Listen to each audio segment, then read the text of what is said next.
Assignment all of you, this is Usmani. I hope कि आप सब खैरियत से होंगे। अच्छा, कुछ क्वेरीज थी regarding to the BRM business research method के क्वेश्चंस के हवाले से, और कुछ प्रपोजल, कुछ प्लान, कुछ रिपोर्ट, कुछ रिसर्च क्या बनाना है, तो वो स्टूडेंट्स में थोड़ा सा पैनिक था।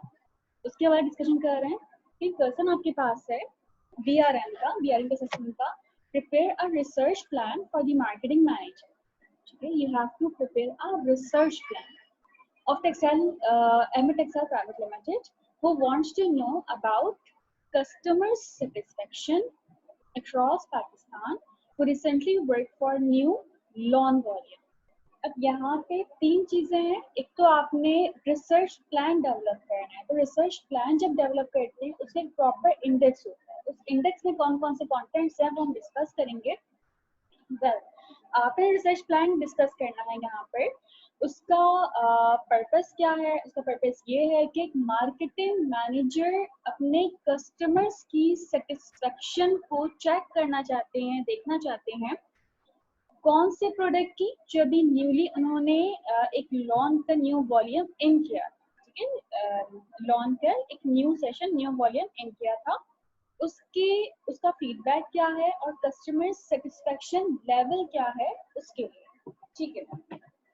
अच्छा, स्टार्ट करते हैं। तो जब भी हमें कोई रिसर्च प्लान बनाना होगा या कोई प्रपोजल बनाना होता है, रिसर्च प्रपोजल बनाना होता है, तो वहाँ पे कुछ इंडेक्स होते हैं, कुछ चीजें होती हैं। अब आपने क्वेश्चन स्टार्ट कैसे करना है पहले वो देखते हैं। सबसे पहले आप डिफाइन करेंगे। अब यहाँ हम बात कर रहे हैं फॉर्मेट ऑफ रिसर्च प्रपोजल के बारे में, ठीक है। कंप्लीट एक फॉर्मेट बनाएंगे आप लोग, जो आपका आंसर होगा बेसिकली वो आंसर एक आपके पास रिसर्च प्रपोजल की फॉर्म में होगा। तो रिसर्च प्रपोजल में हमेशा सबसे पहले नंबर 1 पे क्या चीज आती है? Problem definition. के problem definition basically what you have to do here, आपकी जो प्रॉब्लम है उसकी कंप्लीट डेफिनेशन आपको क्या दी गई है, व्हाट्स द प्रॉब्लम। तो फर्स्ट पेज पे आपने प्रॉब्लम डेफिनेशन करके जो भी आपकी प्रॉब्लम थी, मींस के you are working as a marketing manager and you have to make some proposal, some research plan for to check the customer satisfaction. इस तरह की जो भी डेफिनेशन है ना, वो कंप्लीट डेफिनेशन आपने यहाँ पर मेंशन कर दी। It will be your page number 1। Next page में जब आप आएंगे तो नेक्स्ट पेज में सेकंड कंटेंट आपके पास क्या होगा?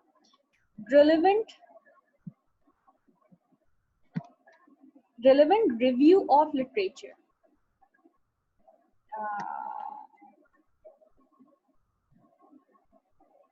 Relevant review of literature. अब यहाँ पे आपने क्या बताना चाहिए? अब आपने यहाँ पे क्या डिफाइन करना होगा कि बेसिकली जो भी हमारे कस्टमर्स हैं उन कस्टमर्स का फीडबैक क्या था, या जो भी आपके एम्प्लॉयज हैं तो आपके अपनी टीम का, अपने एम्प्लॉयज का फीडबैक क्या था। तो वो आपने 3-4 कंटेंट्स आपने यहाँ पे एक रिव्यू डिफाइन कर देना है कि जी ए ने ये कहा था और बी ने ये कहा था, बी जो है आपके पास वो इस वर्क कर रहे हैं, और आपकी जो भी एक और टीम थी सी जो थे उन्होंने ये कहा था। तो ये सब आपने रिलेवेंट रिव्यू बताने हैं उस प्रोडक्ट के हवाले से, ठीक है। तो सेकंड में आपने क्या बता दिया? Relevant review of literature. उसके बाद थर्ड में आप आ जाएंगे। थर्ड कंटेंट जो आपके पास इस रिपोर्ट का होगा that will be research objective. ये मैं सीक्वेंस से आपको बता रही हूँ और आपने इसी सीक्वेंस से वहां पे करना है, ठीक है। थर्ड आपके पास है रिसर्च ऑब्जेक्टिव। रिसर्च ऑब्जेक्टिव के बाद आप लिखेंगे उसी पेज पे रिसर्च हाइपोथेसिस, ठीक है। उसी पेज में आप क्या करेंगे? रिसर्च ऑब्जेक्टिव और फिर कर देंगे रिसर्च हाइपोथेसिस। अब यहाँ पे रिसर्च ऑब्जेक्टिव क्या है, रिसर्च हाइपोथेसिस क्या है? बेसिकली ऑब्जेक्टिव जो होता है ना, दोनों में एक माइनर सा डिफरेंस है।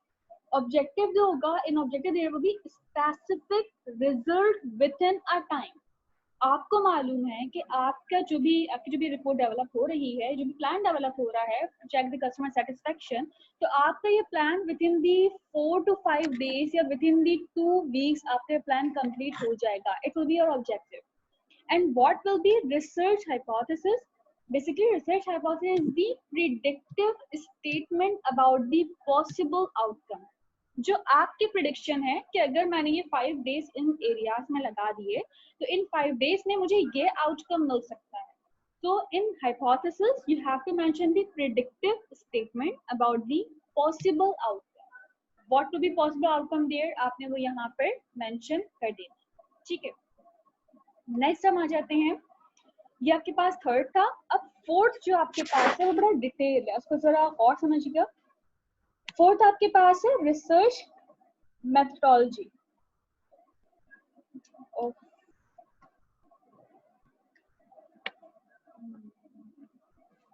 फोर्थ आपके पास है रिसर्च.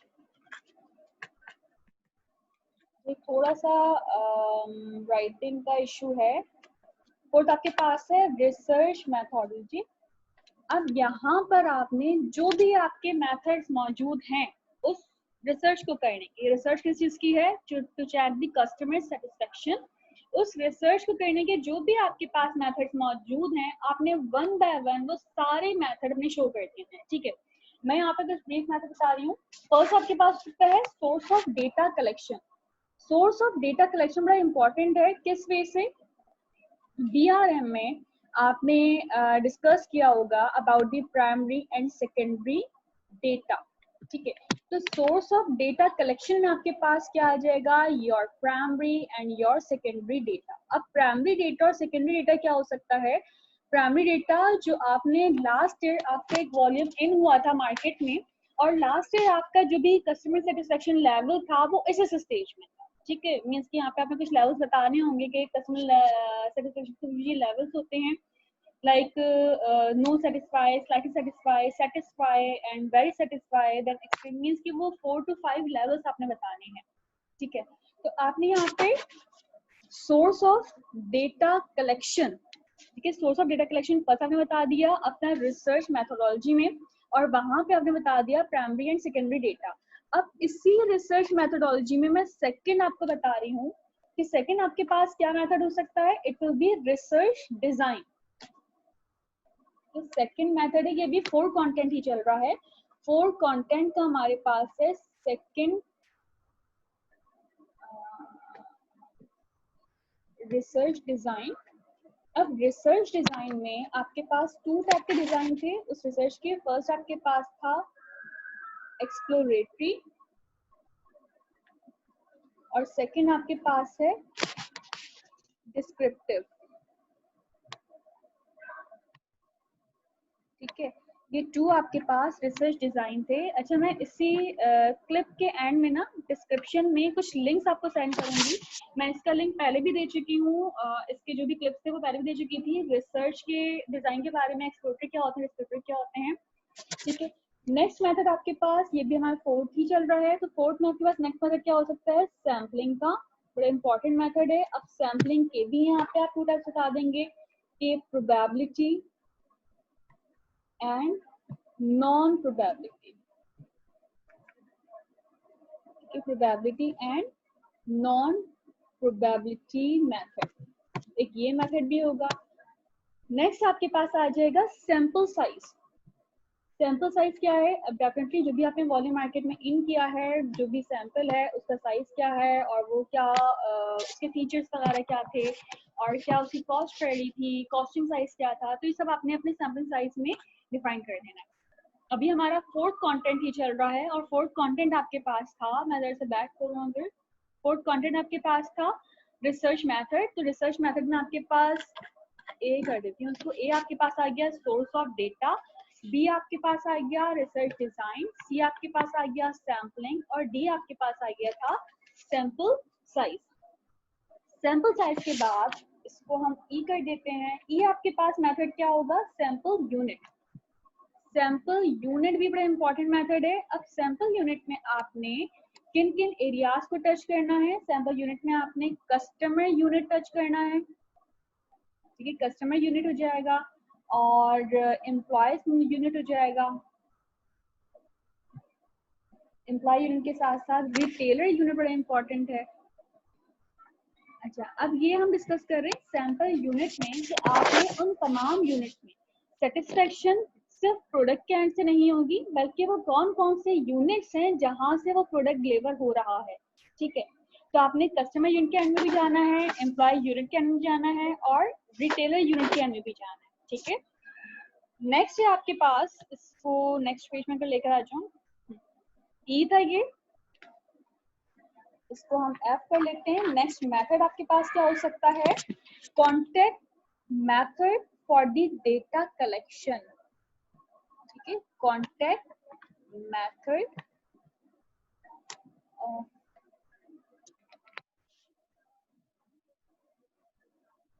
थोड़ा सा यहाँ पे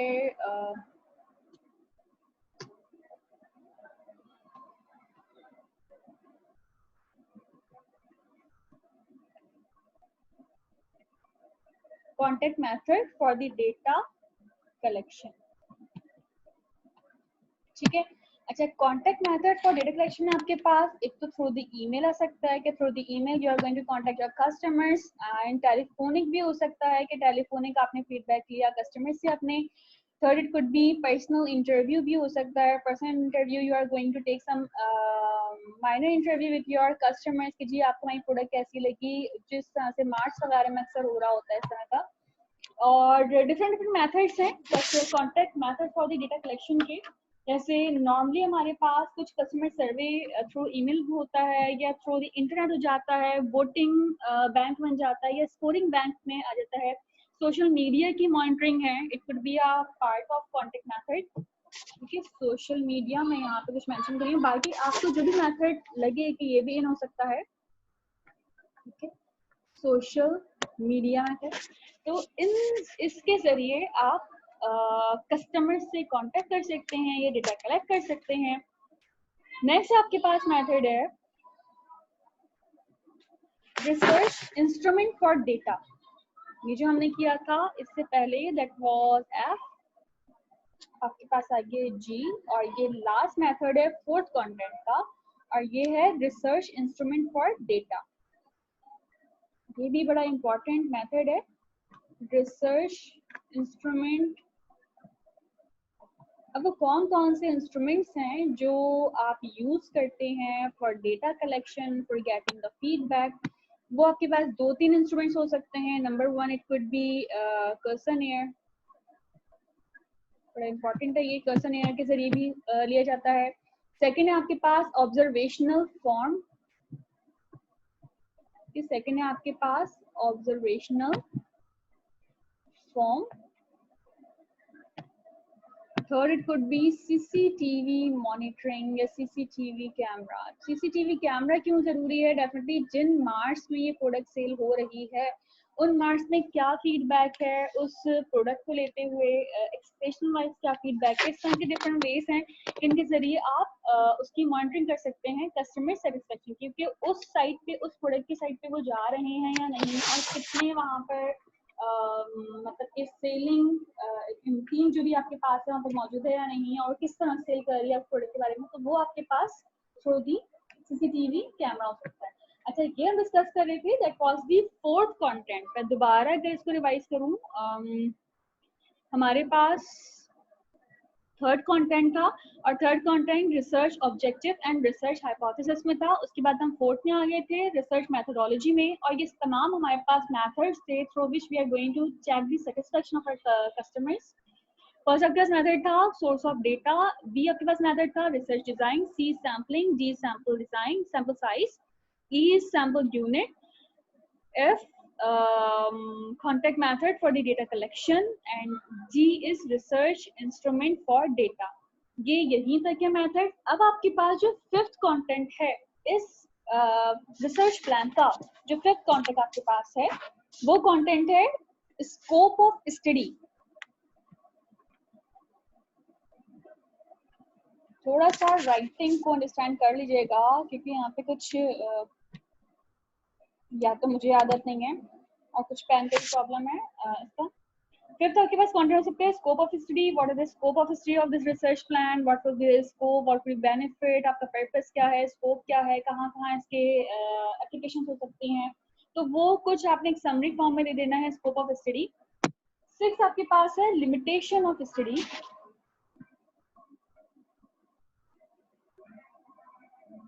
अजान हो जाए उसके बाद मैं कंटिन्यू करती हूँ, तब तक मैं सिर्फ राइटिंग फॉर्म में कर रही हूँ।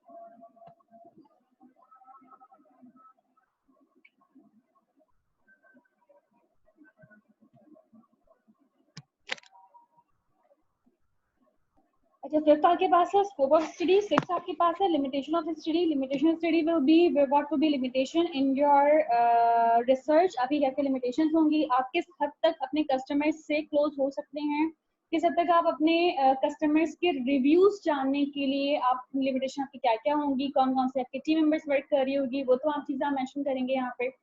Seventh is time scheduling. What will be suitable time for that research? It will be the weekend, it will be dash deadline or in days और या evening time better है, means कि जो भी आपके पास suitable time होगा वो आप यहाँ पे mention कर देंगे। Eight is significance of study. Significance of study completely जो आपके पास research plan मौजूद हैं, अब इस research plan के क्या significance हो सकते हैं, definitely you are going to mention their positive significance. तो आप यहाँ पर कुछ पॉजिटिव 4 to 5 पॉइंट्स देंगे इस स्टडी के सिग्निफिकेंस के। नाइन्थ है आपके पास बिब्लियोग्राफी। अच्छा, बिब्लियोग्राफी के साथ कुछ स्टूडेंट्स के लिए होता है कि ये बिब्लियोग्राफी और रेफरेंस दोनों सेम चीजें हैं। बिल्कुल सेम चीजें हो सकती हैं, पर दोनों में एक माइनर डिफरेंस क्या है।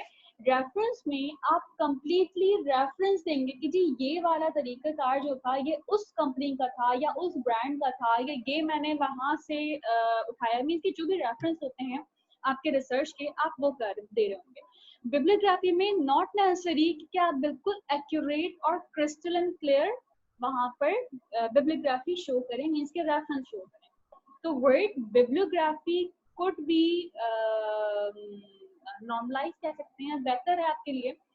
तो बिब्लियोग्राफी के बाद लास्ट आपके पास अपेंडिक्स। अब उस कंप्लीट रिसर्च का आपने अपेंडिक्स शो कर दिया, ठीक है। ये कंप्लीट आंसर है आपका। इस आंसर में कहीं भी आप यहाँ पर मीन्स के आंसर की फॉर्म में आप ये नहीं शो कर रहे होंगे, बल्कि कंप्लीट रिसर्च प्लान की फॉर्म में ये आपका असेसमेंट होगा। इसको रिसर्च फॉर्म की प्लान नहीं करना है, हर कंटेंट को इंडिविजुअल हर पेज में आप डिफाइन करेंगे। ऐसा ना हो कि वो आपने बस हेडिंग की फॉर्म में कर दिया और वो हेडिंग की फॉर्म में करने के बाद आपने फिर नीचे नेक्स्ट हेडिंग कर दी। नहीं, इनिशियली आपने एक टाइटल देना है अपनी उस कंपनी का, जो भी कंपनी आपके पास थी, I think that was the Ahmed textile private limited. First page आपका उसका हो गया। सेकंड पेज में आपने अपना प्रॉब्लम डिफाइन करना है, सॉरी सेकंड पेज में आपने कंप्लीट इंडेक्स देना है। और इंडेक्स क्या है, जो आपके पेज नंबर 1 में, ऐसे 1 में क्या होगा, it will B problem definition. 2 में आपके पास क्या होगा, that will be relevant reviews of literature. 3 में आपके पास क्या होगा, it will B research objective and research hypothesis. Fourth में आपके पास क्या हो सकता है, it will B research methodology. Means ये कंप्लीट इंडेक्स का पेपर होगा आपके टाइटल पेज के बाद। उसके बाद आपका ये कंप्लीट रिसर्च प्लान डिस्क्राइब हो जाएगा, ठीक है। आई होप कि समझ में आ गया होगा। अगर कोई क्वेरीज हो तो नीचे आप कमेंट में मुझसे क्वेरी कर लीजिएगा, I will reply you there. Till then, फी अमान अल्लाह।